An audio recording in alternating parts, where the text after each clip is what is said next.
कैसे हैं आप सभी? आशा है आप स्वस्थ हैं, मस्त हैं और मेरे वीडियो के साथ बने हैं। तो आज हम बतलाने वाले हैं अगले रोग के बारे में, हेपेटाइटिस। इससे पिछले वीडियो में हमने बहुत सारे रोग के बारे में बतला दिए हैं।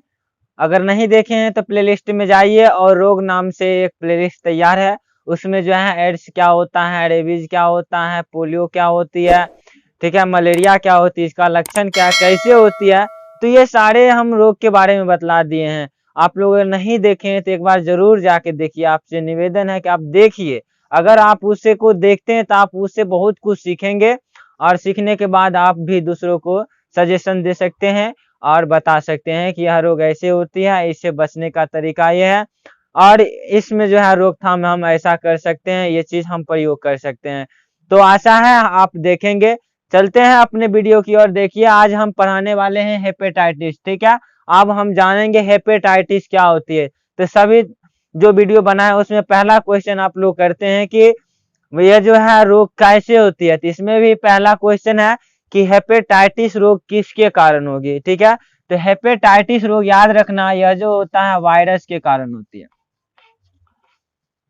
ठीक है। हेपेटाइटिस रोग जो होता है किसके कारण होती है? वायरस के कारण होती है। और वायरस के कारण होती है तब जो है हेपेटाइटिस रोग हम कैसे पता करेंगे कि किसी में हेपेटाइटिस रोग हो गया है? तो हम उसको लक्षण देखेंगे, उसका लक्षण क्या है, उसके लक्षण से हम क्या कर लेंगे, पता कर लेंगे कि उसमें जो है कौन सा रोग है, ठीक है। तो इसका जो है प्रमुख लक्षण है जॉन्डिस। आप लोग जॉन्डिस के बारे में सुने होंगे, ठीक है। आप लोग जॉन्डिस के बारे में सुने होंगे कि जॉन्डिस क्या होती है। तो जॉन्डिस ही हेपेटाइट का जो रोग है उसका प्रमुख लक्षण है। आप लोग जानते हैं कि जॉन्डिस में क्या होता है कि आंख का रंग पीला हो जाती है। जॉन्डिस में आप लोग पढ़े होंगे। जॉन्डिस का लक्षण क्या होता है? आंख का रंग पीला हो जाना, आंख का रंग पीला हो जाना। उसके बाद पढ़े होंगे पेशाब का रंग पीला पड़ जाना।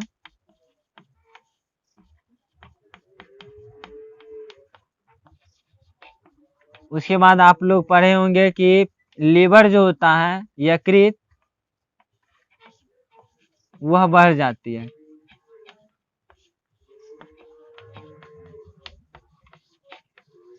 यानी हेपेटाइटिस रोग का जो प्रमुख लक्षण है वह है जॉन्डिस। अब जॉन्डिस में आप लोग पढ़े होंगे कि जॉन्डिस जो होता है बच्चे में होते हैं, ठीक है। तो जॉन्डिस जो होती है उसमें क्या होता है कि आंख का कलर देखा जाता है। आंख का कलर क्या होता है? सफेद वाले भाग पीला हो जाता है। नाखून का जो रंग होता है वो पीला पड़ जाता है, ठीक है।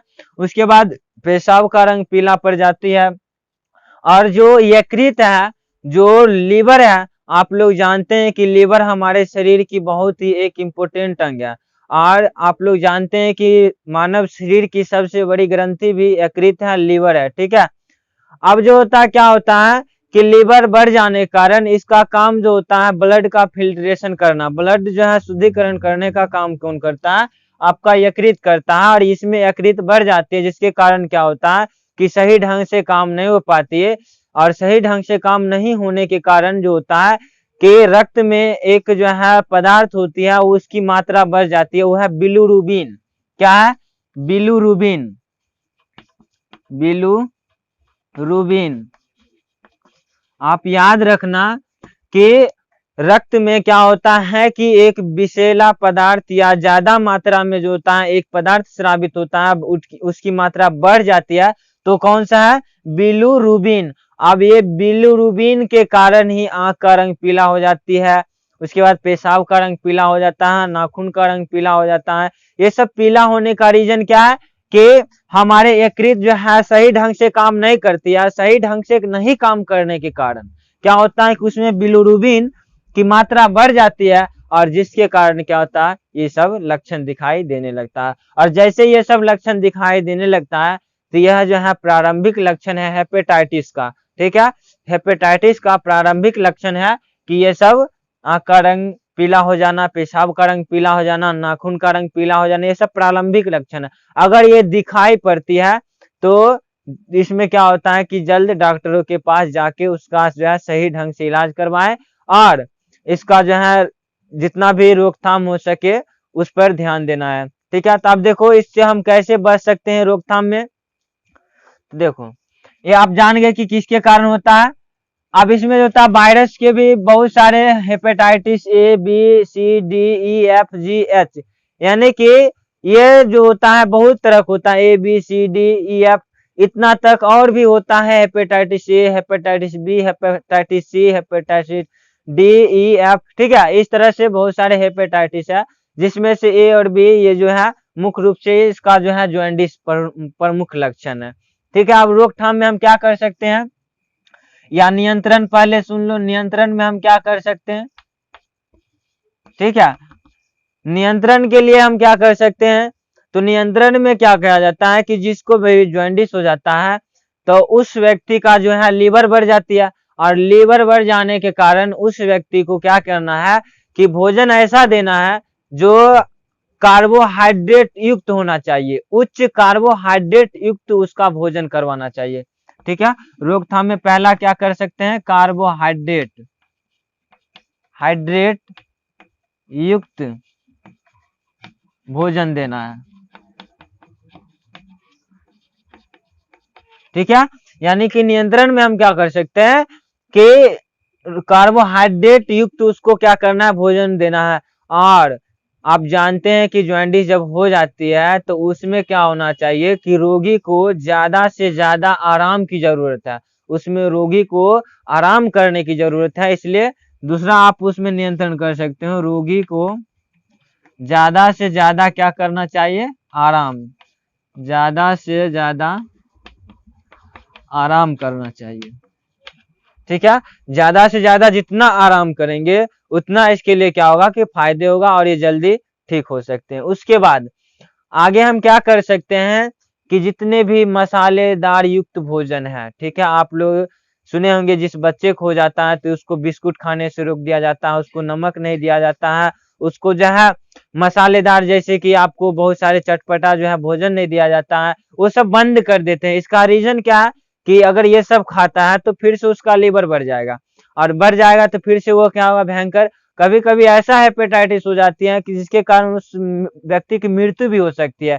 इसलिए अगर डॉक्टर कह दिए कि मसालेदार युक्त भोजन नहीं करना है तो नहीं करना है।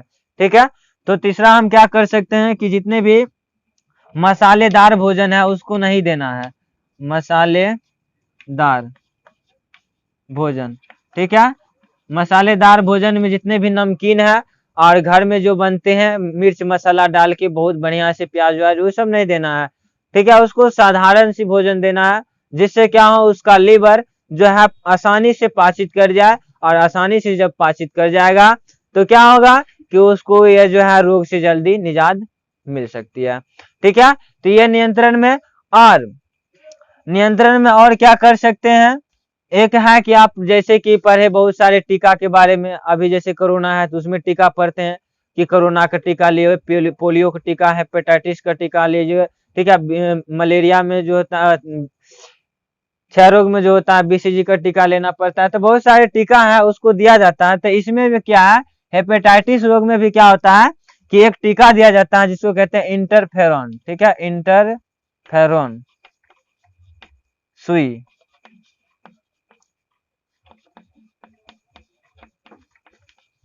यानी जो भी व्यक्ति को अगर हेपेटाइटिस हो गया है, जो भी बच्चे में हो गया है, तो उनको क्या करना है कि इंटरफेरॉन की सुई लगवाना है। ठीक है, इंटरफेरॉन सुई जो है इसके लिए क्या है, कारगर सिद्ध होती है हेपेटाइटिस रोग को बचाने में। यानी कि हेपेटाइटिस रोग हो जाए तो उसमें कौन सा सुई लगाना है, इंटरफेरॉन की सुई। जिस तरह से बीसीजी लगाते हैं, पोलियो में ओपीवी का टीका लगाते हैं, इस तरह से बहुत सारे टीका है। ठीक है, तो उस टीका को जैसे ही लगाते हैं तो हेपेटाइटिस में भी अगर किसी को हो गया है तो उसमें इंटरफेरॉन नामक सुई लगवाना जरूरी है। ठीक है, तो इतना ही, और बहुत सारे हैं इसके रोकथाम के लिए, बहुत सारे उपाय हैं। इसको आप लोग भी पढ़ चुके होंगे, अगर नहीं पढ़े तो इतना बता दिए, इतना जरूर याद कर लीजिएगा, और इतना अगर जान जाते हैं तो दूसरों की बताइएगा कि ये रोग ऐसा होता है, इसका ये लक्षण है। उसके बाद जो भी वो जल पीता है, जल में क्या किया जाता है कि आयोनाइज्ड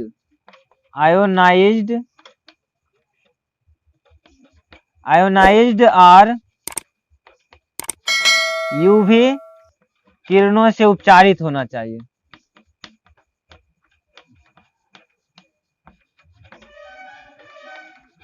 ठीक है, अब यूवी जानते हैं अल्ट्रावायलेट रे, ठीक है, या यूवी किरण जो होता है, अल्ट्रावायलेट जो किरण होता है उससे क्या होना चाहिए, उपचारित होना चाहिए, उसको उससे क्या होगा, शुद्ध किया जाए। ठीक है, तो ये अगर ये नहीं करते हैं तो वो जल नहीं पीना चाहिए। ठीक है, तो इतना ही, अगले वीडियो में फिर मिलेंगे अगले रोग के बारे में। तब तक के लिए जय हिंद साथियों।